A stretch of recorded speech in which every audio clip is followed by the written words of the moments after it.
mana saja berada yang suka dengan channel CH Kuadrat. Pernahkah di antara kita atau sudahkah di antara sahabat bekal yang menonton film Replicas yang dibintangi oleh Keanu Reeves, sebuah film yang bercerita tentang mengkloning manusia atau menciptakan manusia tanpa melalui pembuahan, sama seperti kita pada umumnya. Mudah-mudahan sudah ada yang pernah nonton film ini.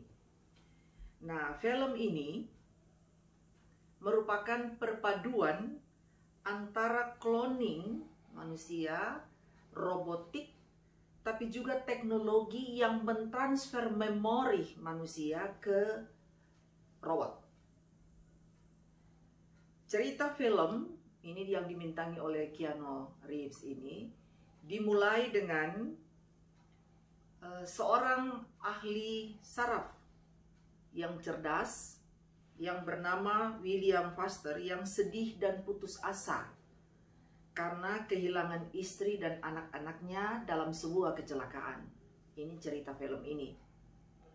Nah, ia menggunakan teknologi yang ada waktu itu yang canggih untuk mencoba mengkloning keluarganya, membuat kembaran keluarganya, hingga sesudah berhasil cloning itu robotik, ia mengambil memori dari istri dan anak-anaknya, satu yang tidak sempat dibuat karena kapsul yang tersedia waktu itu kurang satu. Nah, dia mentransfer memori itu ke istri dan anak-anaknya sehingga keluarganya kembali ada, kembarannya persis dengan keluarganya yang telah pergi, baik istri maupun anak-anaknya. Saya sengaja mengantar kita dengan perkembangan pengetahuan terkini untuk coba melihat bagaimana proses cloning manusia dari sisi saintik ini, pengetahuan ini, yang ilmiah ini, kemudian kita lihat dari sudut pandang iman Kristen kita, karena kalau tidak, ini akan menjadi tantangan bagi para orang tua menghadapi generasi milenial masa kini yang lebih dominan mendapatkan informasi dan lebih mempercayai informasi yang lebih atau yang sangat dengan teknologi, yang terkait dengan teknologi. Baik, kita lihat.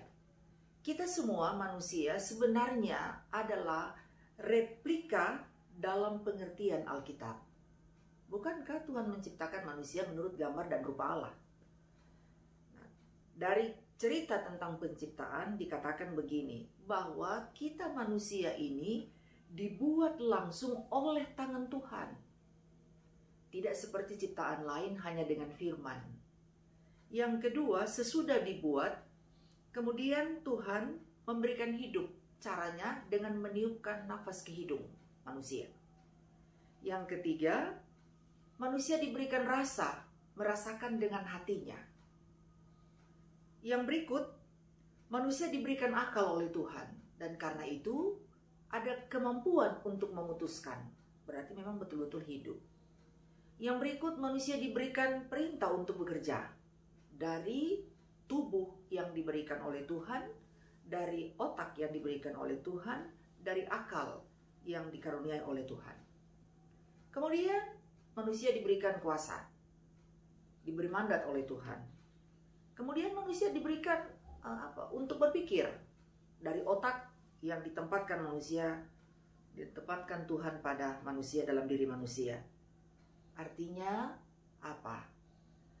Kalau terjadi sekarang ini dengan tadi itu, film yang saintik itu, yang ilmiah tadi, yang Replicas itu, maka sebenarnya manusia menciptakan dari yang sudah ada.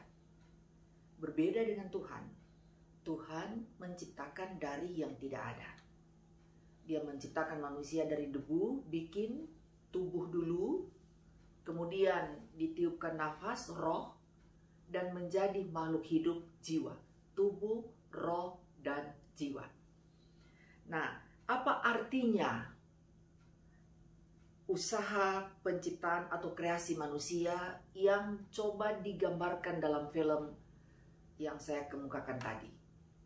Yang pertama, kita harus ingat bahwa manusia menciptakan dengan atau dari sains, dari ilmunya, dengan otak yang ada padanya.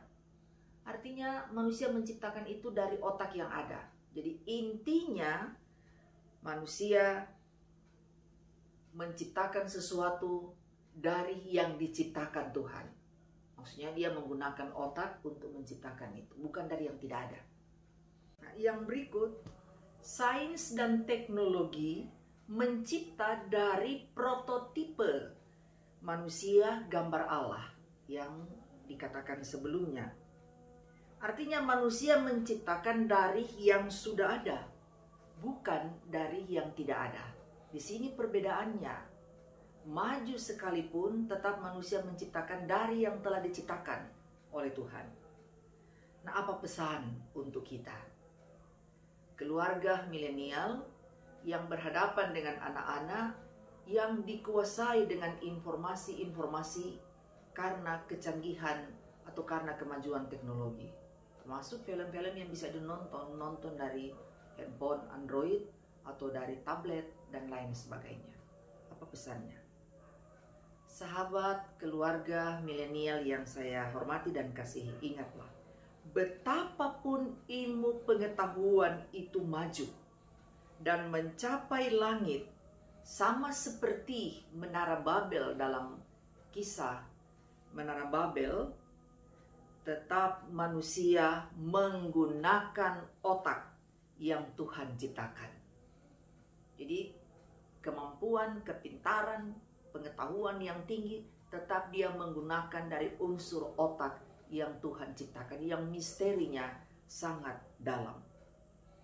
Karena itu, kepada kita semua, kita diminta untuk tetap harus merendahkan diri di hadapan Tuhan dan melihat semua kemajuan teknologi itu sebagai petunjuk yang mengarahkan kita pada kemuliaan Sang Pencipta, bahwa Tuhan tidak ada duanya.